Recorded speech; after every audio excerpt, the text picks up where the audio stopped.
Welcome to The First Turn.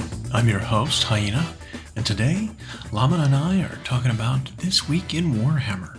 If you like what you hear, give us a like, comment, subscribe, or share, or let us know if there's something you'd like to hear us talk about. Alright, let's get to it. Oh, welcome to The First Turn. I'm a Hyena. I'm Llama. And today, we're talking about stuff. Nova's going on. That's more exciting than what we're doing. That was fun. We got a bit of a preview that was a mixed bag, it. In the typical fashion of recent GW previews, it's been a pre-recorded, tight-lipped, no leaks kind of show. Right. The one they had this week was, I feel like they missed the mark on what it should have been called, because it was less of a preview show and more of a let's discuss what our plans are loosely, right? They called it a roadmap show, and it was very vaguely a roadmap. Roadmaps typically have like specific dates and quarters and whatever, a timeline of it going forward. They just kind of talked about some of the roadmaps with some of the developers, and they missed a bunch of information from what the actual graphical roadmap they published afterwards. And they didn't show the graphical roadmap during the preview show. Nope. They did it afterwards. And so that was a little confusing, right? It was just kind of talked about and then we don't know if this is what they'll stick to forever, because I think this has been a year of experimenting with that format. Mm-hmm. It's almost made it so now I wait for the end of the preview event so I can see it on the article because they give us pictures. Right. Because even the pictures they show during it, when they do show us pictures, aren't the kind we want anymore. Like, It used to be this white background or black background, close up of a model. You can see it, and they've kind of just they've stuck to like cinematic, diorama style, dramatic posing. Sepia lighting, and so you never actually get to see the model from good angles or isolated. So it's a little like that's a small thing that they could do to help bring that back, but. Mm-hmm. But yeah, like I said, I know there was a lot of people who, if you just watch that chat, were not pleased with the preview show. But that being said, it's also like, well, they don't owe you anything. No. Right? This is something that they're doing. They don't have to do this. Right. Would you rather no preview shows at any conventions at all? Would you like to never have early information or reveals of models? Right. Also, you didn't have to buy a ticket to go to it. Nope. You didn't have to subscribe and pay. You didn't have to go in person. It was 30 minutes online. Yeah. What did you really lose out on by attending this thing in the evening of a Thursday or a Wednesday? It's like... Right, well, you probably had Twitch or YouTube open anyway. Right. And so, like, that was one of the things that I kind of rolled my eyes about a little bit, because it's like, come on. Like, yes, I wasn't... I saw some stuff in there that I was very pleased with. Like, they showed off new Stormcast stuff. And they look great. Awesome. Yep. It's awesome. They gave a lot of good information that you have to pick through what they said in person to figure out, like, what's coming. Because there was good nuggets there. There was, information about new Aspect Warriors coming for Eldar. Yeah. They were talking about new... they're going to do an army box for, specifically, Death Corps of Krieg. Yeah. Did we forget about that? All the takeaway was next year we're getting AdMech book. It's like, yeah, but we're getting a Death Corps of Krieg army. Yeah. That's what I saw too. Really cool. Some people on social media were posting that part of the roadmap that showed Astra Militarum, Death Corps of Krieg release, Eldari, and then whatever the other one was. Imperial Knights. Yeah, Imperial Which Knights. they didn't even talk about the Imperial Knights, which was funny. They didn't mention that. Yeah, Whoops. But the people were posting it like, but it's not till next year, so we've got a drought. And it's like, well, so... It's not, but those of us that have been around for a long time remember what real droughts were like. And also, they support more than just 40K people. Yeah. When people are a preview event and it doesn't feature 40K, first and foremost, people get out of it. Like, it's like, well, they've got this other game right now that's pretty big. Right. They're releasing a lot for it. And we don't even have battle tomes yet. So they had to touch that. They had to show us the new Stormcast stuff. And we've seen they're doing a special thing at Nova where they're showing off the new kill team. What did we say last week? Let It Never Be Said that they don't support their specialist games. They don't just support 40K anymore. Well, there's like 2 Kill Team boxes slated that haven't released yet. There's a Warcry one that hasn't released yet. There's all this Blood Angel stuff that we've already seen that will be coming out later this year that hasn't released yet. There's stuff for Horus Heresy that we've seen that haven't come out yet. There's like tons of stuff that's still going to fill out the rest of this year. Yeah. It's not like we're not going to have any releases between now and Christmas. But it's like, no, there'll be battle boxes for the forces. Like, there will be stuff. And they said there's going to be new both spearheads and combat patrols. Like some new spearheads for existing factions that have them already. Like they're going to do new packaging. There's going to be a Slaves to Darkness one that's Dark Oath themed. Good. That's awesome. Yeah. Oh, I'm excited about that. But yeah, so I mean, there's stuff still coming. It's not like they're putting a pause on anything and then nothing's coming out for the next year. So it's like, what about all those Skaven kits that we saw a couple weeks ago? All this new Stormcast stuff we've seen. Like we said, all the Blood Angel stuff. Like, that's got to slot in somewhere. And then Slaves to Darkness is going to be the first one after those two. That's exciting. So it's like, come on. Calm down a little bit. Another thing I saw was like, every time a Stormcast model would show up, which are beautiful, by the way. They look great, yeah. They're really, really cool. You'd see, then what the first second comment would be, well, that looks like a great chaplain for my Dark Angels. And it's like, cool that you want to have, you're thinking of conversion projects. But it's like, come on, wait a minute and let it be what it is. Like we saw that with the Ionos Cryptborn release. People were like, whoa, that's a guy on a dragon, pretty cool. Looks like a salamander's chaplain on a bike to me. It's like get out of here. Yep. It's like, come on. Yeah. Not everything is just 40K. True. But yeah, so that kind of leads me into another thing I wanted to talk about, which is a little soapboxy. Pull it up here. Tighten them up. Let's go. Yeah, is just like enjoying things for what they are, right? Is kind of like, I think, a focus that we've lost a little bit in the hobby. That's because part of it's like social media, right? Sure. Social media, discourages us from doing what we like because you got to have now the best list if you want to go play, even if you're just playing with your friends. Casually. It's like, I'm not going to go build a list. What's good right now in my army? Let me go online and look it up and build that. That's like, ugh. Well, and there's like kind of a division, like as though the games are all rivals to each other. Right. Yeah. You can play multiple games. Yeah. Like, come on. Yep. But so there's that, and there's like paint job, which you can't achieve. You see online, that kind of thing, which you see a lot of. There's, hobby stuff. There's the people get discouraged about. It's, I'm not getting the models I want, but you can do whatever you want, or your models get cut is another thing. So in my mind, there's a lot of negativity.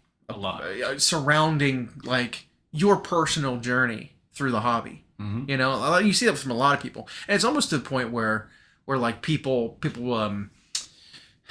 almost rally around the negativity. They rally and they come together around ragging on things or hating things. To join in that chorus. Right. It's like we're connected because we all hate this one thing. Right. But we're still playing this other game owned by the same company. Yeah. It's like, this doesn't make any sense. We recently saw a post talking about this preview, and the first comment was something like, oh, well, they axed my army from AOS a couple weeks ago, so I don't care about anything in AOS right now. Right. And it's like, how does that make any sense? Yeah. How are you equating these two unrelated things? It was like, cool, new Stormcast. Wait, they cut my Beast of Chaos. Yeah. So I don't care. Like, it's like, it made me scratch my head a little bit. Otherwise, you wouldn't have cared, right? Because if, like, you don't care about AOS and you wanted your old world back, right? If you're one of those people who was like, he was decrying the cutting of old world, the fantasy, and now that it's back, are you out there playing it again? No, you probably don't have enough time. You don't have enough money. You don't have enough, drive to go play an old game because they didn't really change the rules very much. No, it's still very much fantasy. Yep.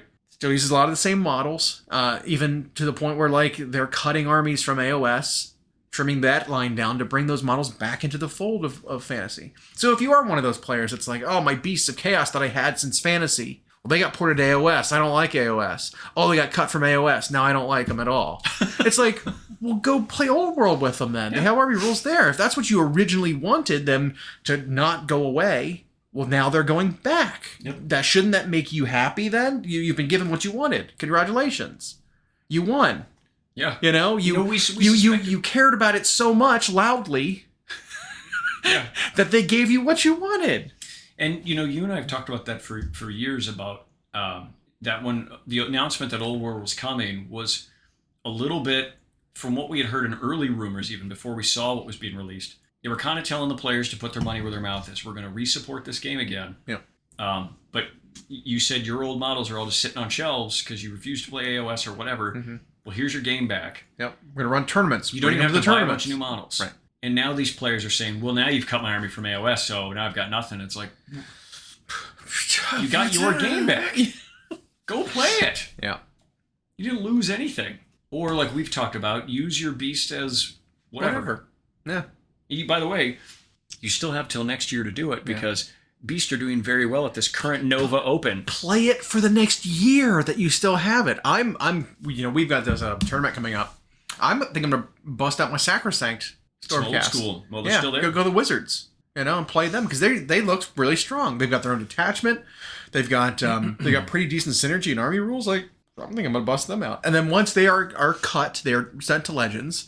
There's what they showed off in the new Stormcast reveal. There's actually a cool new like priest character that kind of leads alongside Ionis, the very Scully crypt dragon rider guy. I think the two of them work for like the same sub faction of Stormcast. Again, small leaders, right? Yep. Smaller leaders Yep. that aren't the gods, lieutenants of the Stormcast that are fading. They're losing. What's this chamber called? It's called the Ruination Chamber, and they're all part of this Ruination Chamber. Well, I'm gonna use my wizards as like robe warrior priestly kind of versions of some of the newer Stormcast, and I'm gonna paint them a different color scheme than my normal army, and be like, these are my Ruination guys now. I'm gonna get rid of their like weird anvil hammers that they're wielding, and give them all axes or something. Make them look. Because how do we know people from that chamber Cult didn't become Ruination? Exactly. Didn't start losing their mind. Exactly. But because those guys are going away, the Sequitors are going away. Well, now they'll be my Ruination Chamber. This sub-faction, whatever it's going to be called, with Ionis and this new guy, I forget his name. They'll be their version of my Liberators. Yeah. For that death cult. Is basically what I'm going for. And I think it's like, I think that's a good idea. That I can use those models. It gives them new life. It gives them a new purpose. I think it'd be a fun challenge because I came up with a color scheme that I used on my Ionis, and it's challenging, but I think it would look really good across the entire army. So we'll see how that goes. Yeah. And then in the meantime, you can have the rest of the new models get added to my normal army and my normal paint scheme. Yep. So, but with the addition of a lot of like units they showed off, a lot of the units that were getting cut from Stormcast turns out actually aren't getting cut. Right. Because they've been replaced. You have a new Lord Celestin, you've got a new Castellan? No, Castellan. What was the other one that came out? Another hero. They've replaced a bunch of the heroes that were being cut. No, the Lord Relictor. Oh, he looks amazing. It might be the best one. The new Skeletor. Yep. Yeah, he's great. And then new heavy cavalry that's going to replace, I don't know, something. Yeah. Not sure what, because they kind of mimic what the Dracoth riders do. And now they described them as like this counter-charging. Yeah. They come in second wave kind of, but heavy hitting cavalry. But you also have dragon riders. But they're monsters though, so they follow a different role. This is like a Griffin house. Yeah. Interesting. So I love the look of it. I still suspect there's more because they still don't really have a shooting unit. Cutting all shooting from Stormcast would be a little weird. Because they don't really have much. They used to have a lot. Now they really have almost none. We'll see. Same with Skaven though. Skaven, I think, are going to get tons more stuff because there's multiple clans of Skaven that they haven't touched yet. So, like they're not going to let them. They would have cut them if they weren't going to continue them. They wouldn't have given them rules and prayers and stuff if the army couldn't use them because they were cutting all of that stuff. So we'll see. It could be they do waves like when Lumineth first dropped and they split it into two over a year. Because you had the normal guys, the spears and bows, and the normal Dawn Riders, right? The riders. And they came up with like the stone guys. Then you had the wind chamber. Then you had the water guys now that are the war dancers. The wind's doing okay, by the way, right now. Oh yeah, the wind chamber is pretty solid. Kangaroo riders are pretty great. The wind mage is actually really good. Yep. The Yeah, at least the lightning, the wind fox, Tornado fox guy. He's so hard to pin down. He's so good. Normal, the normal one, generic one, and the named one. They're both great. So and most lists have him. Yeah, I'm not surprised. He's solid. But so the moral of the story is here. It's like, in terms of hobbying or whatever, like find inspiration to not mope about your stuff going away. Why or do being, you stay? And this is maybe like dramatic, but like why do they stay? Why is this their hobby? They're so passionate about when they spend all of their effort complaining and joining into being a part of something that's just negative. Mm-hmm. I don't get it. It doesn't make any sense to me. So I think we're gonna. Is that their positive for them? Like if I get to complain, I'm happy. I think they just get to agree with someone else. And it could be, they don't want to go against the grain, and they feel like they're a part of something. I know there's a lot of that. Yeah, it's where it's like you. Well, look at any Twitch channel. You've got your content creator up there, and the chat just wants to be a part of this. They want to feel like a friend to this person, and so they don't like to go against the grain in the chat because they get blasted, right? So they echo whatever's being focused on, and I think you get a little bit of that. But then when we see it in person, it's I don't know, it's much more grating even because you'll come across it where halfway into the first sentence it starts turning negative, and then you see the chorus of people supporting that. It's like, why are you all here playing this event then if you hate this game? Everyone leave and you hate the company. Sell your stuff. Yeah, get out of here. I don't know. It's very weird to me. So I think we're going to make... And I'm not saying there's not valid reasons to gripe. Right. I don't think complaining is the same thing. No. Right? Having issues is not the same thing. Right. We're talking about, though, like, the only thing that you have to say is a negative thing. Always. So when you see a brand new thing, we know someone who... does a bit of that. It's the knee-jerk reaction is automatically negative. Yep. So like this new preview comes out and nothing is for one of his armies. So the first thing is it's like, well, good news. I don't have to spend any money on any of that. It's like that's what a negative way of saying that. To even choose words like the best part of it is it's nothing I need to spend money on. It's like, first of all, why would you ever need to spend money on it anyway? Second, like why even say just never mind. So if the reaction was like, "Oh, bummer, nothing was shut off from my army," it's like, okay, that's one thing. But it's that tone though. It's or how you choose even to talk specifically about a reveal. Like, well, they could have given us a little more information on that. Valid complaint. Yes. It was vague. I don't like these pre-recorded things. Yeah. I think we all are in that boat. Yeah. No one likes this format. No. No, I'm sorry. That's kind of a blurred out sort of thing to say, but like. This format isn't great. It's not interactive. There's no live person up there, so they can't read your comments or whatever. And maybe the presenters didn't like reading the comments because the community was stressful because it's negative and they want specific things and they know they don't have those pieces of information. Right.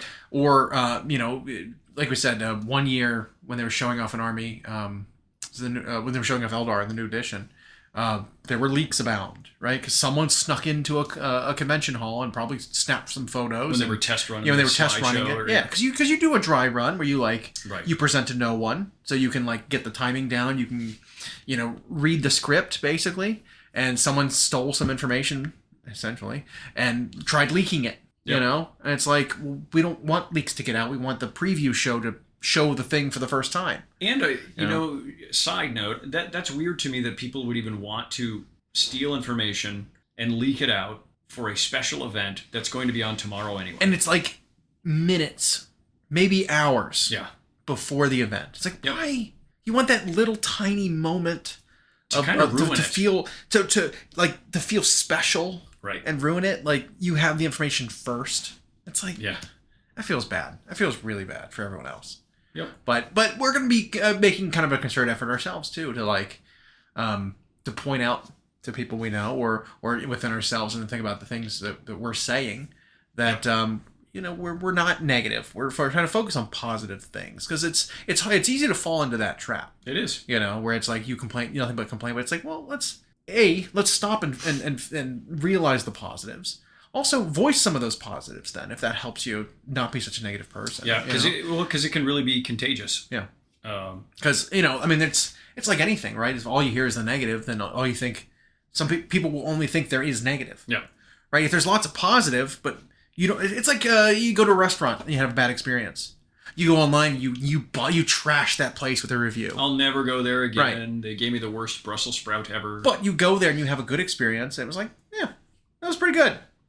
But you don't have the inspiration and the passion to go online and like spend effort typing out that good review a lot of the time. Yeah, you say nothing. Yeah, you say nothing, and so all you see is the negative. Yeah. So I mean, I think it's definitely something that we should do more. Right? Is point out the positives when we see them and acknowledge the good things when we see them, because it does counteract some of that and change people's feelings a little bit. And I think most of the outcomes or most of the releases in this case are positively received, but it's almost like because that's expected or feels like it's deserved, they don't comment. And so, yeah, you're right. Most of the comments you get are the caps lock ragey. Yeah. Such a bummer. How dare they screw me over? Yeah. Whatever. Gross. But yeah, so beyond that though, this week has been a little dry, as they are. Because again, we're seeing some things in previews instead of getting trickles, throughout the weeks. The edition's out, and so there's not a lot of information coming out about that like we had in some of the previous weeks. They're compiling data right now. Yeah. So I mean, I do expect to see some meta watches soon here probably after Nova. Right. It's a big tournament. We'll see how it shakes out. We were getting information about Old World. I did want to point out too that we were talking about Slaves of Darkness timing, right? Coming out the beginning of the next year.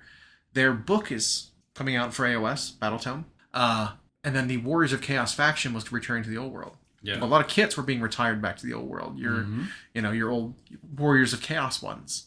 Well, the timing there seems pretty coincidental. If they're cutting those kits and sending them back to the Old World, maybe they do have plans to release new ones, and it'll be around the start of the new year when the Battletome comes out. I think it's very coincidental. Yeah. We did get a small sneak peek of the new Battletomes and how the layouts will be. That's very interesting things. A couple interesting things they've done this time around. One, no points in the book. Good. Finally, no points in the book, because they're always out of date. They were out of date 15 minutes before the book even gets announced. You know what I mean? Like they're so inaccurate because things move along and they change so quickly. Especially new people. Yes. So might as well just not even have the points printed. Yep. It saves you ink. It saves you the headache of having to proofread it. Just have it. The book's printed with all the stuff that's not changing, and then you got months after the book is printed to figure out what you're going to do for balance in terms of points. Yep. Just go that route. They did confirm, though, that the two Battletomes that are coming out first, Skaven and Stormcast, are not going to have any changes, really, to the core rules of those armies. That's a little disappointing. Mostly because, those two armies are a little weak in terms of army rule. We were hoping that, with weaker army rules, you might have room to get revamped and improved with your book. It doesn't seem like that's going to happen. No. A little disappointing, but that stuff is not necessarily locked in for an edition, right? We've seen them change core army rules. We've seen them change Tyranids and Space Marines. Profiles and points and everything. We've seen them change everything throughout an edition, through chapter proofs and general handbooks and stuff like that. So if it turns out that the book's not good enough, we can see changes in a couple months potentially. Right. So I'm glad about that. I do think we're gonna get expansions to those books too. What we didn't see was certain units that had different weapon loadouts get different weapon profiles. I thought for sure we were going to see that in the book. We did see the Liberator profile, and it's just Warhammer. Yep. Even though they can take 2 Warhammers and no shield. A little odd, but that kit hasn't released on its own yet. Correct. And so it's closer to when that kit releases on its own, is not push fit, or whatever, we might see an additional war scroll added for it or something like that. There's still the potential, I think. Same with the Skaven one. There's a special rattling long rifle. That's like double barrel in that kit that you can swap out for one of the weapons. Well, it has no special rules. Yeah. It's just an alternate look, but it's clearly this is meant to be a different weapon with a different weapon profile. Why else would they have not just alternate weapons, but there's 3 of the long rifle and then there's 1 special long rifle in there. And so obviously pure speculation. That could point to a number of things. It could be that one of those things finished before the other, and it could be that they might have designs on expansions to armies, almost release a beta version of every army, and then you patch them later on or as the seasons commence. Maybe, hopefully, though we'll see. They've got designs on digital Yeah. And you know, and like they may have made the kit first, and they changed their design style and Right. said, well, let's simplify it and not give it a different weapon profile. yeah. Whereas like they designed it with it because it's like, oh, you got a 3-man squad. One of them's gonna have a special weapon in there, but they're not consistent about it, right? Yep. Because liberators can still take great hammers. Yeah. You know, that's a special weapon that you swap your normal hammers out for. Yep. So it's like it's a little inconsistent. So it's like it's eyebrow raising, right? It's a little questionable. You're like, huh? This is an odd detail we've noticed. So we'll see. But you know, we'll see what actually happens when the book comes out. Like even those digital renders that they gave us in the article might have just been a placeholder with what we currently have. Right. And then when the book comes out, it will be, oh, you can take them with double hammers as a separate option or something. You know, we could see something like Separate war scroll. we don't know. We don't know. Yeah. We have no idea. This is the first battle tomes. We don't know how it's going to go. We don't know. And then there's going to be another style of the battle tome. Yes, Released. which was the other bit, which I think is very exciting. I think it'll probably be about the same cost as a battle tome, but it's a like trimmed down version where it's like smaller, easier to maneuver it at the table. It's paperback, right? I wonder if it's going to still have all the fluff and all the painting guides and all the, you know, lore in the maps and all that stuff in there. I feel like if you were going to do a battle tome for all that stuff plus the rules, and you wanted the gaming companion version of it that had the War Scroll cards plus just your army's rules, that would be a decent package by itself. Yep. You wouldn't need to have all the lore and stuff in there. If you want the lore, get the rail book. If you want to just play the army and you don't care about all that stuff, get the tabletop version. Yep. You know, so if it's the case where, you know, the battle tome is the same cost as a rules pack plus War Scroll cards, I think that's, you choose one or the Yep. other, and that'd be fine. We'll see how it looks. I like the idea of it, that's for sure. Because we've I don't know if you've ever taken a book to a table to play. It's a little cumbersome. You know, having the cards you can set out is definitely a preferred way to play the game. Oh, it is. You know, No it takes up page so flipping. much less Yeah. space, you know, and all that. So we'll see. We'll have to see how it goes. I plan on getting maybe both of them to start off with for the first couple armies, but then I guess I was surprised that when they were like, here's a companion version, it's like, well, I don't understand why we would need that then if you have all the units rules on cards. Right. And in those unit packs, you could do a card that's the army rules. And I think there you could was one. Yeah. Which is what I've been asking for. Is it's like, give me the description of what the things is. The thing is at the table, so I don't have to like, oh, I'll scroll through deck to my units, and then I'll go back through, you know, 45, 50 rules. pages to my Yeah. army rule to find the thing, and then I gotta scroll through which page was my artifact on that I chose. Right. You know, like that kind of thing. I want it all consolidated, compiled in one area, so it's not like, so it's a reference sheet. Yep. You know, not like I don't have to bookmark 30 pages in my book. Well, and the index cards as we have them come with one of those now. Right. You have the battle traits, you have your heroic traits, you have your whatever on cards. Like that's so I don't even understand why this companion version needs to be a book. Right. At all. No idea. Like just sell the cards separate. And they will, and they're doing that too. But this companion says it comes with a sleeve of cards as well. So it's like you buy the normal book and the cards, you buy the companion version which comes with the cards instead. You know, it's a smaller version. You get, I don't know. And there is we'll see. still a code in the back of the book that you need for stuff. Which is and annoying. they'll have a QR code so you don't have to like search for the points. You just click it and it goes, which is great. And they can update those. Love that. We've been asking for that for a long time. But is it only going to be in the proper codex or the proper battle tome? I don't know. And you can't get it in. I bet you there will be a place to just look at them or download them from Warhammer Community. Similar to they do now, is they've got like a PDF, but this link will take you to it directly. Gotcha. You know, that's what I'm assuming. Because like you can't really do much with just the points alone. I know, you but know? I almost feel like it's instead of moving in the digital direction that would save everybody money, including the company, they're giving us more paper products to buy. Yeah, it's like baby steps. Yeah. They're like slowly trying to phase it out, but they're not just ripping that Band-Aid. And they're selling us more stuff. But you don't have to buy them all. It might be an alternate don't. thing. I know. But you might still need the original book to unlock it in your app, and then you still need the cards, and then, Yeah. We'll see. Like I said, the first one's coming, so... Yeah. TBD. We'll see. Yeah.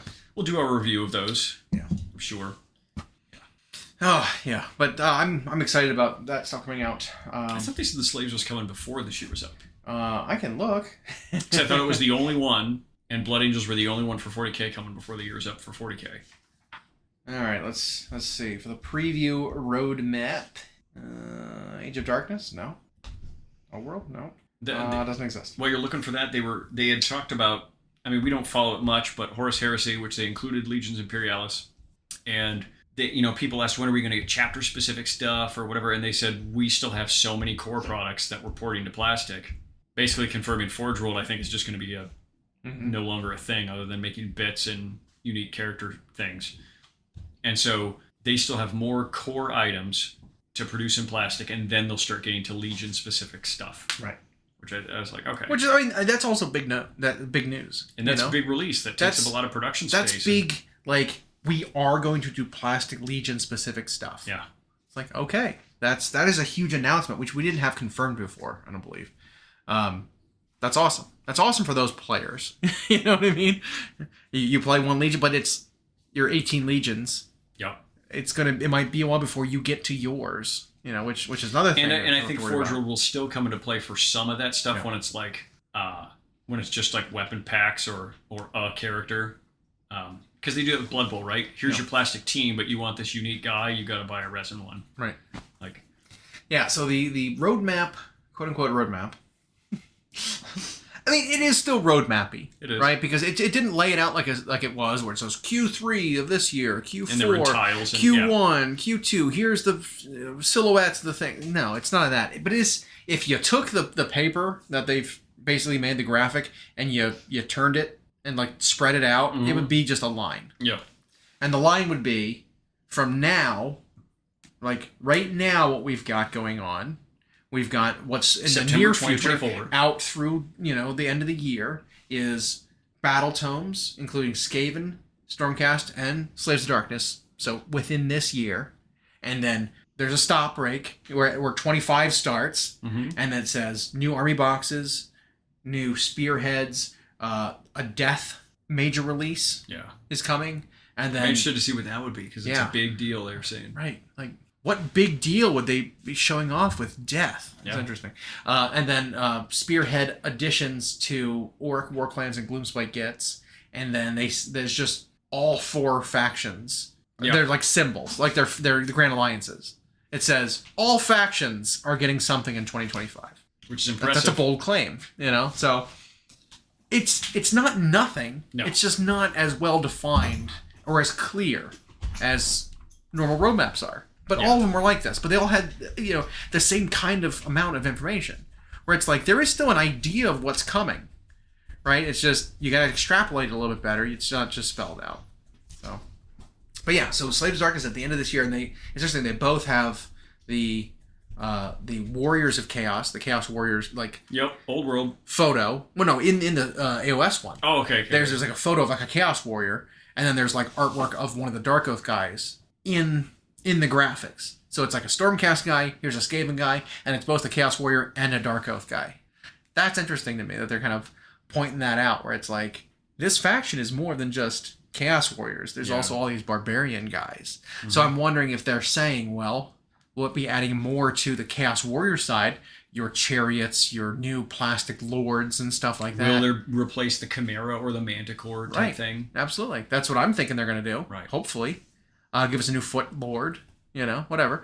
And then also there will be hints of like, the hint is there will also be more Dark Oath, who are distinctly different from the Warriors of Chaos, the actual devoted chaos-infused champions of chaos. Like the Dark Oath don't follow that creed to the letter, and they're not fully on board with that. There's usually like one in a tribe that even understands what the Chaos Gods are. These are people disenfranchised by the world. Yeah. They feel abandoned by it. They maybe don't have the healthiest or most civilized of practices in how they carry about their business, but they're also scavengers. They're it's like Mad Max out there. Like, So, also very interesting. But it's something you look into it and you're like, oh, there's more going on here than just the words that were said. So. Because I'll tell you what, they zipped through that preview. They did. Similar to the Skaven one. Well, they did kind of have a lot, even though it was just like interviews for most of it. Yeah. It was still kind of a lot. And the 40K one has a lot going on there too. Like we said, it was 3 factions are going to be early 2025. Yeah. Very, very different factions that all need tons of support. And then and big model releases for at least 2 of them. Yeah. Like New Aspect Warriors is huge. I don't care how many. And then Krieg. and then Deathcore Krieg. Whatever that's going gonna to be an look army like. box, Yeah. right? With What? which is what Fall of Cadia was like, right? Yeah. They had all these new weapon platforms, new sentinels, new And new infantry of multiple New kinds, officers, both the yeah. Khazarkan and new commissar, new named character. So now two of picture them, the Krieg one will probably have a bunch of Krieg themed They similar might. stuff. Yeah. And then what beyond that are they going to get? Are they going to do Vestroyans? Are they going to do the Ice Warriors? What I don't know what they're called. Valhallans? Yeah. Are they going to do the? Talarn Desert Raiders? Are they going to do all of that? Oh, I don't know. Me either. It'd be cool. I mean, they showed off some of the Rough Riders, the Attillans. Right. Yep. So it's like, are they going to extrapolate and do a army box for them? I don't know. It'd be cool. Well, I tell you what, though, that gives you 5 editions of Astra Militarum releases right yeah. there. just do each theme. Yeah. But the Krieg is a kind of a slam dunk though, because they did a little bit of Krieg plastic, and people were a gigantic fan of them. And they were and they are a fan favorite. They were very popular out of Forge World, and they don't have to do many more lines because like with the Rough Riders, they just made one box that makes a couple different things. But as far as your core line infantry, the Cadians look like the generic guardsmen, but the guys with trench coats cover a lot too. And so now you can just do head swaps, whatever, and you've got whatever you want them to look like. Yeah. So I think even if you sold a box of 30 heads and right arms, just to customize your guys. They're from a different world. Yeah. Yeah. So. And I think that's a great way to do it. It's like with Space Marines, you release a core line of stuff, and then you can really do some specialties in it, and it covers it. Yeah. So yeah, big fan. Have Tau gotten their codex this edition? I always forget. Do they have a 10th ed codex? Yeah. Remember they came out with the Crude army That's box? right. Yeah. They got the box. They They got the released book the Crude, down. yeah. Yeah. They're performing okay. You've got someone in that top echelon right now at Nova. No idea what the list is though. I haven't looked. It looked like a lot of suits. Yeah. I'm not surprised. Suits are still the way to go, especially with breaking up the suits into like 3 or 4 different units with different kind of loadouts. You can now like spam more suits and have them more role specific. I didn't see focused. any named characters in the list though. I just saw. It's just I saw different commanders, different. Yeah, well, the Cold Star Commander's still really good. Knife suits. Because it lets them. Yeah, I forget what they're called now. Yeah. But they do different things with different units, and so one of them lets them move farther, and one of them lets them. I don't know. Whatever. they're very specific role focused commanders now, and so like they kind of do a little bit more than your named characters can do when attached to these suit units. Yep, the army is changed a lot in this edition. It's pretty different. You know, we don't talk much about tournament formats, but the one thing I've noticed that Nova is doing is they're aligning themselves with the format of the U.S. Opens. Sure. So what they do is they do like it's either 4 or 5 rounds that are traditional Swiss style, and then after that they sort of break you up into pods where everybody who's unbeaten ends up in kind of one group. Everyone who's like X1 is in another, and so on. And so then you kind of competing with people who are at a similar record to you, and I guess there's prizes for the outcome of each. Oh, interesting. But they still choose an overall winner from like the top bracket or whatever someone gets through. Might feel really bad if they broke up in like 16s and you were like number 16 in the top pod and then didn't perform well. Oh, right. But number 17, which is where the cutoff was for the next pod down, the first place person of 17 through 32 gets a prize. Yeah. But you as number 16 who ranked better than them didn't get one. It's like... Yeah, I have no idea. I don't know all yeah. the details. I just know it breaks it up into that sort of pod bracket. Which I don't remember what that style is called, but that's not unique to Warhammer. There's sports and stuff that do things like that. But I mean, I know a lot of like tournaments like that break them up into like second chance brackets where like you're in the loser bracket, but if you go like undefeated in the loser bracket, you might slot in the semifinals. Right. Because you've gone undefeated in your bracket, you have a second chance. Now you're a 4-1, and then everyone else that you're up there against is a 4-1 because you succeeded in your bracket. I know the closest I can think of is I know like tennis has like their Davis Cup format, which is outside of the ATP, and like it does a thing where you play in these flights all year against the other nations that have the same record and kind of thing, and then at the end it determines where you. And so this is obviously much more condensed than that, but I'll be interested to see how they decide who the winners are, because I know they do their sort of battle points per round and not just wins and losses, although it's usually worked out that the unbeaten ends up the overall winner. It's possible that they don't. But it's possible that they That's don't. the thing, is if you win every game and you like deny your opponent tons of points, but you barely outscore them, say the score is 11-10 your Right. favor every single game, your total points is like barely more than a perfect victory Yeah. in A one single perfect victory. one Yeah, game. Right.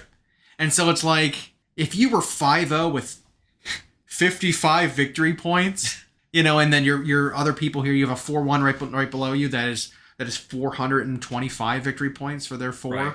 It's like, do they beat you because Right. their points are higher? So you could have that where you were undefeated and you were ranked last. You could be last place and be undefeated if they only did victory points. If they only did, right? Yeah, like you really could. That's insane to me. Yeah. So it's like there's no way they could do that. There's got to be strength of schedule involved. There's got to be records got to be tied into it. Like because we've seen it work out where like when the final seedings are up. I think it's just because when you're looking at placings, at least in BCP, yeah. It's a little out of order, or there's people playing in that round right now, and so it changes it. Someone finished before someone else. Never a good thing. Well, we've seen 3 2s pop up in the top 16s over 4 1s. Yeah. So like, there's clearly something going on. Like we've seen that. Like we've seen one loss people in other tournaments too not make it to day 2, even though they should have according to win-loss record. So I don't know. It's clearly more complicated than I've given thought to it. And I mean, we think about something that just started this weekend, right? College football. Mm-hmm. We've seen it where you get towards the end of the season and the rankings are like, why is this team that's 10-1 ranked ahead of the team that's 11-0? Well, that team that's 10-1 blew out everybody in their 10 wins. The 11-0 guy scraped and clawed and barely made it, and they've got an injury to a key player. Mm-hmm. So even though they're unbeaten, their wins don't look as good, so they're ranked below them. I've seen that happen. So there's like the eye test, I guess, but these are always a little complicated to me as opposed to just straight win-loss. I think there's more calculated in it. Like we said, it's usually worked out where it's like at the end of these big ones that it seems like the one that should win won. But is it because the person who won and went undefeated, it was really, really good and they blew out all their opponents? They scored max every time? I don't know. Yeah. We'll see how it shakes out. And like I said, we've got probably right after this a few weeks of data crunching, and then we'll see some we'll start to see like Warhammer, and then Warcom will start publishing their MetaWatch stuff. We did see an early 4th ed AOS breakdown of win-loss from I think it was posted by the Honest Wargamer. That might be the Honest Wargamer, THW. That seems right. Showing some of the win-loss rates of armies in AOS as it stands, with index, which is never great balance, and it seems interesting. There's some outliers there that of armies that I didn't expect to be doing as well as they were according to these numbers. Night Haunt was the winningest clear average. Yeah. The clear winner. They were up over like 63, 64%, which is high for this. But nothing really fell outside of that sweet spot of 45 to 55 by much. There was tons of armies that were just below 45 and just above 55, the sweet spot. Some of the ones that were down there are, ones we expected. We knew just by looking at the rules. It's like these weren't written. These were written early.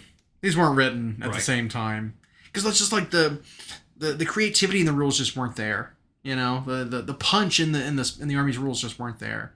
The stats on a unit just weren't there on some of these armies. Stormcast is one of those where it's like some of the stuff just doesn't have any punch to it. They feel like how Space Marines felt right out of the gate. They absolutely do. Where it's like, well, they have so much variety, but they don't do anything. Yeah. Like, which means the variety doesn't account for much. It's just different flavors of vanilla. Yeah. You got a lot of stuff that just doesn't get play. Yeah. Yep. Feels bad. And nothing looked crazy though. We don't have anybody who's like doing that 70%. Right. We need to do something emergency wise. What's interesting is a narrative I've seen around in talking about the negative hole that people sink into. But some of the narratives I've seen when people are talking about the armies. Now you've got the outliers of the people who they always lose to someone in their local group, and they assume that person in their local group plays a broken thing, and then you read it and you realize, oh no, that's not right. But one of the narratives they just haven't learned how to play against that yet. And they only are playing with models they own, and they only own like 1,726 points or some weird, and so 224 points down. Yeah, some weird thing. But I saw a lot of people say they'll talk about Night Haunt being good, and then they say, well, but they have a tough time against Ogre Maw tribes, and I kept seeing that recited over and over again. And then I was looking through tournament data, and I wasn't seeing ogres winning the matchup. When you read them on paper, ogres have no saves, whereas the Night Hunt all have rend. Mm-hmm. The Night Hunt move faster than them. The Night Hunt have an unrendable save. Mm-hmm. They heal. And then 2 of our local guys played that matchup. And the Night Hunt like almost sleepily walked through the ogres. Mm-hmm. So I don't get where this consensus on the internet was that Right. that's a tough match for It Night was Hunt. them, and it was Idneth was another one. Yeah. Where it's like, oh, Idneth, broken, ogres, crap. And then it turned out it was like, ogres just run right over the Idneth. And it was like bad. And ogres right now on that first data we saw are sitting right at 55%. They're on that higher win rate. Like, which I expect, because like there is something to it where it's like they've got really big health pools for not that many points. Yep. And so it's really difficult to chew through them. They skip on the fancy rules for damage output and health pool. Yeah. They're just stat guys. That's it. But that gives them good matchups, and that gives them matchups that aren't favorable. Like there are some blocks of like of Night Haunt, of Maggotkin, of slaves that can like hold up to ogres because they have good armor, or they have a ward, and then the ogres just get ground down because they don't have a save. But then there's other armies that don't want to see ogres because ogres just do so much damage. But I don't know how the narratives get started like that. I feel like it's all local community stuff, or we know some locals who just watch battle report after battle report and they draw all their conclusions from that. Yeah. Well, and I know I've watched my own fair share of battle reports. So have I. And people don't get the rules right. A lot of times, yeah. Even when it's like core rules, they just play it wrong. And they play it wrong consistently. Mm-hmm. And that just leads to wildly skewed results when you look at you're playing a different rule set essentially. You're not playing the same one that everyone else is. And so yes, with that interpretation that you've got, this other army might be very, very good. Right. But it's not when you do it right. You know, like if we said anywhere where it's like once per turn army, choose a unit to get this debuff from your attacks. But you were playing it as once per turn, choose all units that were attacked by this unit. Right. Get this debuff. All of a sudden, that is very, very different. Right. Right now it's like, well, shoot, now my whole army is -1 to hit, as opposed to a single unit that was attacked is -1 to hit. That's very different. So, and I've seen some people do things out of sequence. I've seen them like stack 2 commands on one unit in the same phase, which you're not supposed to do. And then I've seen them where they were doing a response shot with some archers in the wrong step, and so I've seen this happen out of order, and they play it that way for the whole game, and it's like it's a small thing once, but once it goes the whole game that way. I was talking to a person who was playing charging wrong. So what they were doing was they were declaring all their charges for all their units at the same time, and they were rolling the dice for each unit they wanted to charge. And then once they were all rolled all their charges, then they started moving their units. And it's like, well, no, hang on now. That's a very different effect that you're doing here. Because in this game, when you declare a charge, you say, this unit's going to charge, and you roll your dice. If you don't like what you can get to, you can choose not to move. Yep. But you have to make that decision when you're choosing the unit and when you're rolling the dice. Are you going to move? No? Then you don't move this turn. Right. That's a big difference, because if like you've got another character that's going to charge, or another unit that's going to charge with them, and one unit makes it and the other 2 don't, well, you might have already committed one unit to the charge and then failed the other ones. You can't see if all 3 of them make the charge, and if they do, then I'll commit to move all my units in at the same time. Right. It doesn't work that way. No. And so it's like, that's a pretty big difference in terms of how the game's going to play out. You know what surprises me is that, like, I know mistakes can happen, and we're not the ones taking a risk. I mean, these people are doing it on camera for people to watch. But I'm always surprised because it's people who play so many games. They play game after game after game all week long. It's what they do. And then these core rules are just like, well, that made a huge difference in how that works. I mean, there are some channels that I had to stop watching because they got them wrong so badly for weeks. And at one point, just like almost years, they got these rules wrong. And every time you see it, it's like, Jesus, you still haven't figured it out yet? Right. I know there are people who comment and say you're doing this wrong. Yeah. You know, it's just like, it's kind of frustrating to watch them get it wrong over and over. Well, and you know, and usually on the other side of that, these people who do the battle reports are thankfully very positive people, Right. which we need. But they also have a huge influence, and there could be people watching that, and we've heard it out of people's mouths near us where they're regurgitating that information, and then it turns out, well, no, that's not that rule. That's not how that works. And then you get people who just develop bad play patterns or bad tactics based on the wrong kind of rule. It's always kind of, I don't know. I always think it's like good to learn when you've done it wrong, because then like, I don't know. I'd rather know I was doing it wrong. Do it wrong, like do it with your interpretation. Have someone be like, I don't think that's how that works. And then you go look it up together and see who's right. Yeah. And then you're like, okay, I learned something today. I was doing it wrong. Yeah. Okay, so now I know how it works based on this. Because you did the research and you found the interpretation that you had wrong, and you see the wording, and it's... And there's the positive take on it, because if I did the negative take on it, it would be like, well, I think that's a dumb rule then. Yeah. Or really, until they FAQ it, I'm still going to do it this way. Gosh, that is something that I am tired of hearing. Yeah. When it's like, that's the argument, right? Someone does something wrong. You say, you're doing this wrong. Let's check the rules. You read it to them. They hear it. It's not vague. It doesn't penetrate, right? They don't understand it. They say, well, that needs an FAQ. It's like, no, it really does not need an FAQ. It doesn't. It's so clear. Like, there's no way to misinterpret this. Yes. It does not need an FAQ.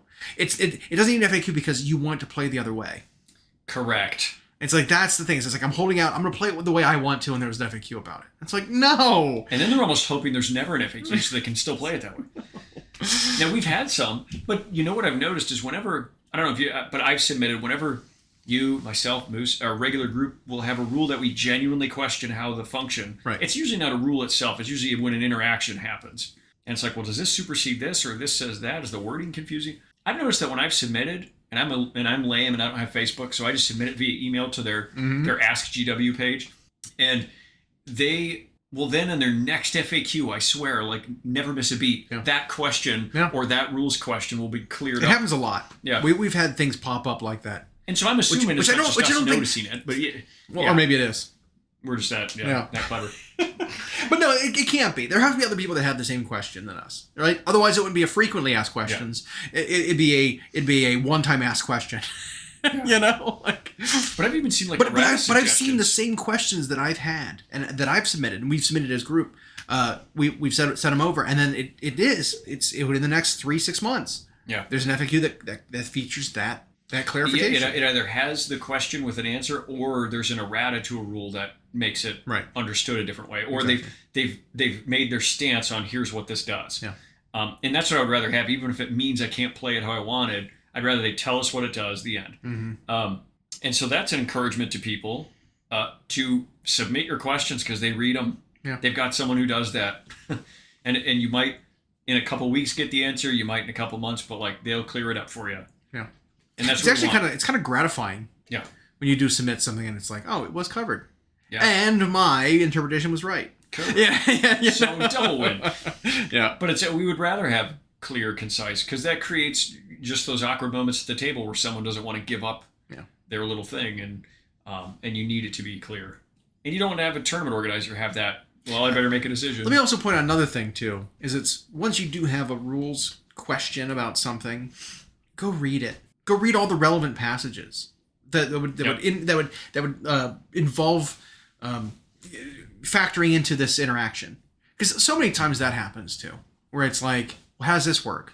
All right, well, what does your rule say? Well, it does this. It's like, what does it say it does? Right. I don't want you to tell me your interpretation of what the rule does. Read it to me word for word. What does it do? And then they'll pull it up. And these are new players I'm talking about. Yes. Starting the game, and it's like, well, look up the rule exactly. What does the wording say? How does it spell it out?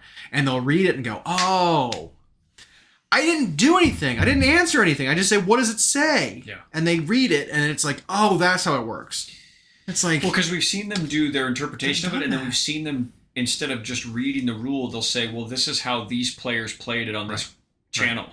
And like, okay, but what does it say? Right. They aren't the canon. They aren't the ones who decide how this goes. But also, it's like, it's the assumption is you're in the exact same situation as what you saw on stream. Because there are so many interactions, right? You're locked in combat over here. You're got heroic invention over here. You can pile in extra inches here with this guy. There's lots of things that that interact, right? Yep. And so sometimes it's like, were the circumstances exactly the same? No. Well, then you probably can't do the exact same thing you saw on stream. Maybe you can, right? And maybe you are doing it right and you saw them do it. But I want you to justify to me why you can do it. I want you to know why your unit can do this thing and why it interacts this way.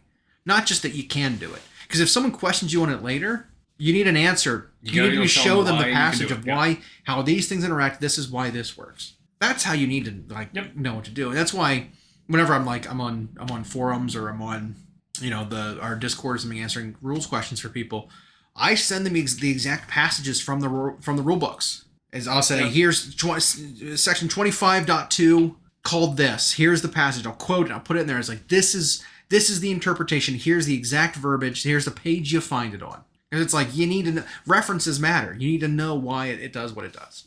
Not just like, oh, take my word for it. This is why this works. Yep.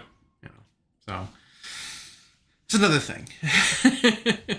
but I'm not doing that to like belittle anybody or prove you wrong. You're not trying to mic drop them. But it's just like, no, I mean, this is positive, knowledge building here. Right? Yep, because this is education. What's even better is not only when you know your rules and you know the core rules, but then when everybody in a community that's a part you get to skip. Then you get to the game moves smoother when everybody knows it, how it works. Yeah. Which so far I think AOS 4 is not disappointed in terms of the smoothness. Yeah. Hopefully we can get in some 2K games here soon. Yeah. We need to, because we've got a tournament coming up in October. Mm-hmm. It's just a small 3-rounder. We might talk about that last week. Yeah. I still haven't decided what I'm going to do. I might go Last Hurrah for some of the models that are going to get cut before I chop them up and make a new project out of them, like I was saying. Or turn them into a massive tub of Sprugo. Yeah, that'd be really funny. Or I might just do like some of the new stuff that I've got. Yeah.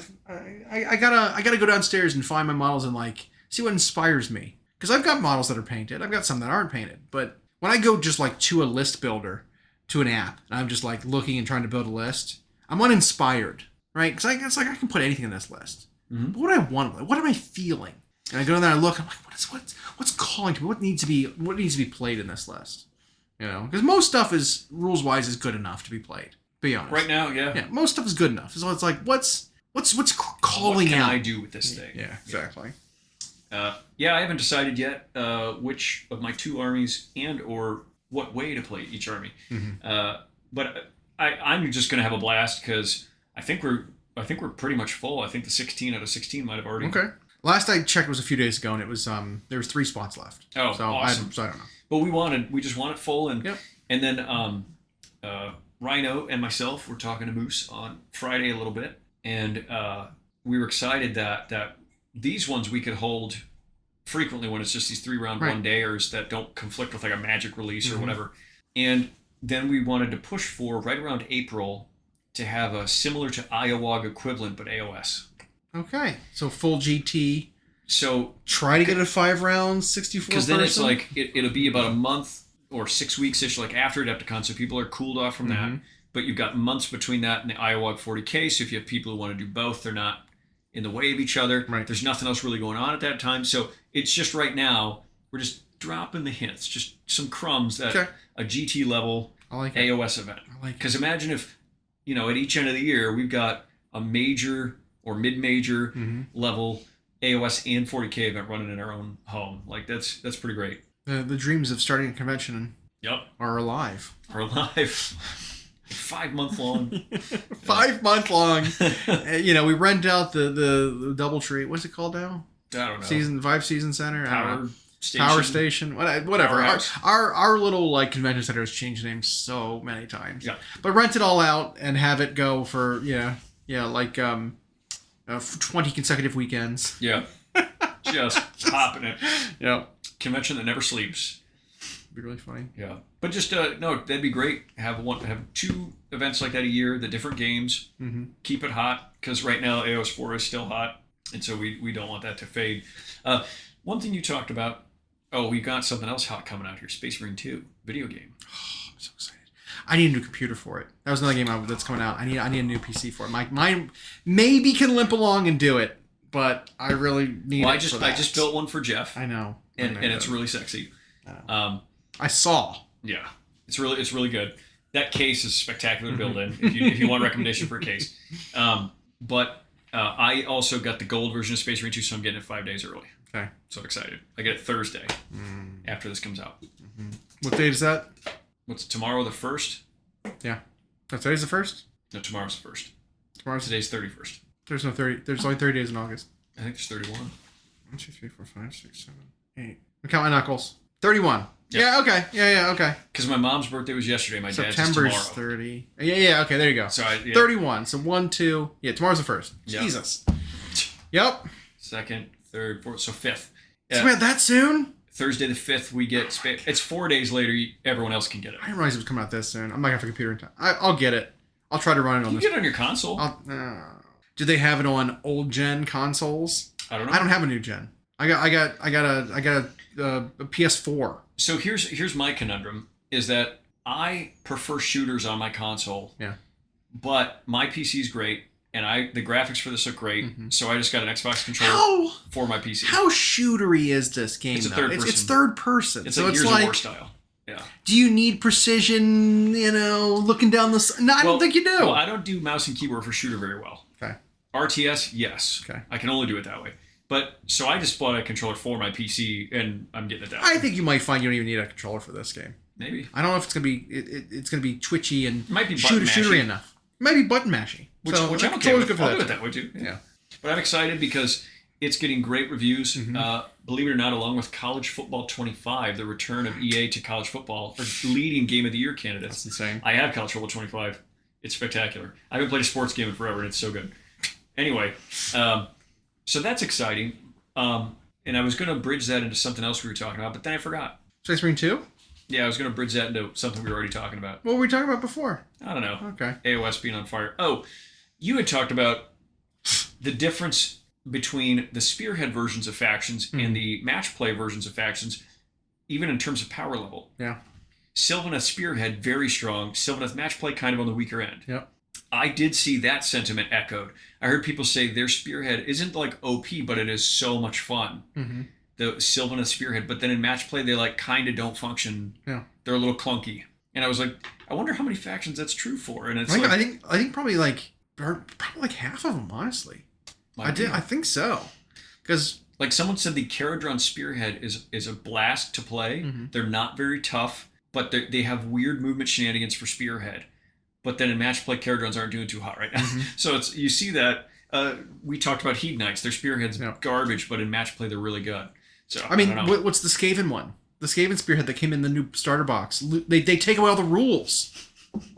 Skaven lose all their rules. Yeah. And so it's like you just depowered the Skaven for their Spearhead for some reason. I don't understand that. Their second Spearhead is good. Their second Spearhead is amazing. That one kicks ass. So funny. But it just doesn't make any sense. Ineth is like that. Ineth Spearhead, shit. It's awful. Yeah. You have 10 Namarti Thralls in 2 units of 5. That's your army. It's so bad. Whereas I guess Flesh Eater Court's Spearhead is spectacular because they have both their Bat Cavalry. They also have their Vargeist. 20 Knights. Vargeist. Yeah. They have their 20 Skelly dudes. They have the Vargulf. And then they also have a Courtier. It's insane. And then they have reinforcement, I think, on the skeletons. Now the Bat or the Vargeist have to wait till turn 3 and do that thing.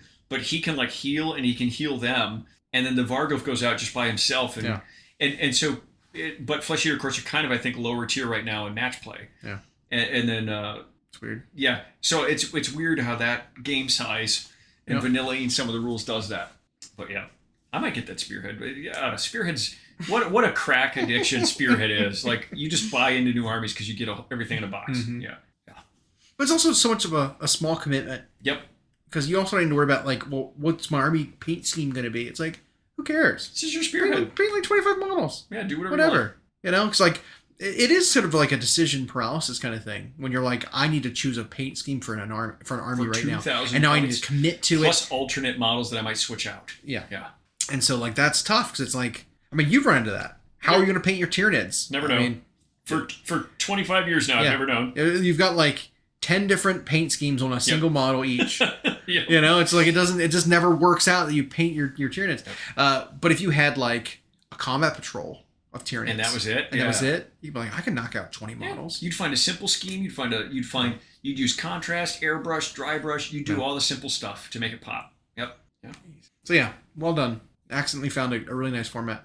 I have a new box set coming soon for Donuts. New box now. Well, yeah, but obviously, no, for the Infinity. Corvus Belli did that. Oh yeah, War Crow. Yeah, so that should be here soon. Kind of excited about that. It's not that much going on in I there. think some of the models look the neat. game is rolling out super slowly. It is. So we'll see. It We'll is. see how much further it goes beyond the starter box, because they have in the core rules 2 other armies they showed off in terms of like visuals. There's another one in there that I really like. There's like a demon one that's a little too weird for me. Okay. But there's another one that I really like. I forget what it is now. But there's stuff in the works. Sometimes what happens with games like this though is they peter out before they really take off, and then they never happen. I've even seen it with ones that are in the Kickstarter phase, and they get all the funding they asked for, and then something happens in production, or they had to change suppliers for something. The models come out way too slow, and then it just never takes off. And or like you get a starter box, which is like a couple of heroes and a unit. Yeah. For an army. Yep. And then an expansion to that army just never happens. Yep. 3 other armies come out, and you're like, okay, but are you ever going to come back and give models to the army you came out with already? And they're like, no. And then they close their doors. You know, it's like, okay. But, I mean, even if it's not something where they continue and this is a failed attempt, I don't know. I'm fine with having the models. I think they're cool enough. Yeah. That it's well, I mean, I bought that event exclusive polar bear guy. Yeah, super cool. Simply because whoever they commissioned to do the paint job for it, that's what I'm a sucker for, is when you see in person, like pictures don't do it. We've talked about the social media versions of miniatures versus the in-person. I actually like the in-person look better, even though it's not as perfect as you can make it with photography software. And there's because it looks painted, and that to me is the best look.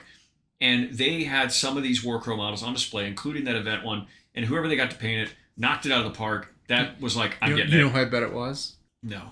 Well, I know he did the weird ones. He did the new, like the event or the alternate version of the teddy bear for. Oh, okay. What's that game? Malifaux? Malifaux. Yeah. Yeah, the one in like the jacket, and like he did that, and they had his painted one there, and you see it in person. It's like, well, now I want to buy that model to paint it like that. So it's probably Angel. I know Wapple still does a lot of stuff like that for companies. I think for Infinity, for Corvus Belli, a lot of it was Angel. Well, and that's where he made his name, and he's like the godfather of bringing airbrush to miniature painting, was because he did that for so long. Yeah. Excellent stuff. But that's nothing gets me excited about buying minis that I have no plans on using for anything than seeing really well painted ones in person. It just does it for me. Yeah. So that's why you go and look at models that aren't for a game. Yep. You just get them. And you don't have no pressure. I'm like, oh, this is for a game. I'm never going to play. It's like, there's no game now, so it doesn't matter. Yeah. At some point, I'll maybe paint it. Yeah, I picked up some of those models from Big Child Creatives. Like the King Arthur ones. And I got them all assembled and primed now. And it's like, I'm excited to paint those. They're not for anything. Nope. But they're cool looking. And I like a lot of Big Child Creative stuff. Yeah. But we might have like a D&D thing we're going to be doing soon that I want to have really good visual aids for. Yeah. Not just like half-ass. Oh, this model I have from this drawer, could be used as this thing as a stand. It's like I want to have like proper the right thing painted. Well, now there's no shortage of options. Whether you go to someone who makes models already, like GW, like P3, like Mantic, like whatever. Or you find a 3D print STL somewhere that matches what you want. Yeah. I think there's even custom sites where you can design it and then, So that's great, especially for something like that. Someone wants to bring their own thing to a role-playing game, and because you're playing on a map or whatever. Yeah. So it'll be fun. I got plans. I got big plans. I got real plans. Some people say I have the best plans. Some people say I have the best plans. I don't say that. People tell me that. Right. People tell me. I have the biggest, most beautiful plans. Yeah.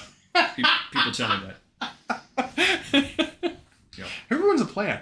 Anyway, yeah. So I got some plans for that. I'm really excited because I think I'm tailoring the experience to the group we're going to be playing with. And it'll be something where like at a certain point the players are gonna realize, oh, that's what we're doing. All right. So it'll be good. It'll be fun. Because like the best way to do it, like GMing a campaign is just to steal. Just steal everything.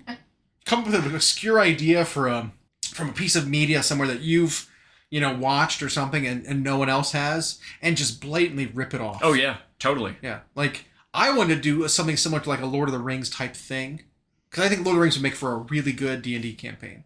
One with fewer choices that you can't really deviate from the story, much, but like too many people have seen it. Correct. So you never fool anybody. No. Be like, hey, I'm playing this thing. They're like, so you're all halflings. Oh, we're doing Lord of the Rings. Yep. Like you couldn't do it. So, yeah. You know what's weird is then they did a Lord of the Rings that was like 5e compatible. Someone printed that, and I was like, why would you? Why? Yeah. The events of it need to go out in a very specific way. Yeah. So for the story to work. Yeah. So you have to pick a random era in Tolkien's lore. Now you could, and then just like you're gonna wander around doing what? And so, but that happened when Diablo 2, the video game, was huge. They released for 3.5 adventure modules for Diablo 2. Here's how to play D&D 3.5 in the Diablo universe. The only adventure module they printed for it went click for click like the damn game. And so it was literally like, oh, you walk up to Deckard Cain and he says, stay a while and listen. And then we just like skipped what they wanted to do. It's like, we're going to go find Wirt's leg. We're going to go over here and do, it was like, oh, it's exactly you can't do that. But you steal ideas, repackage them a bit. Yeah, exactly. Make a sandwich out of it, and there you go. There you go. Yeah. Serve it up. Assemble it, and you charge 4 times as much as you spent. Right. Problem solved. Easy. Speaking of though, I could... you could pile up a sandwich.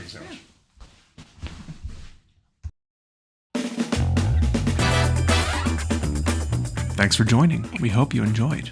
Follow us for more of our weekly episodes on YouTube podcasts, Spotify, and Podbean. You can follow myself and Llama on Instagram. We are at Llama Paints Minis and Hyena Paints Minis. Music provided by Kevin MacLeod at incompetech.com. And as always, we'll catch you next time.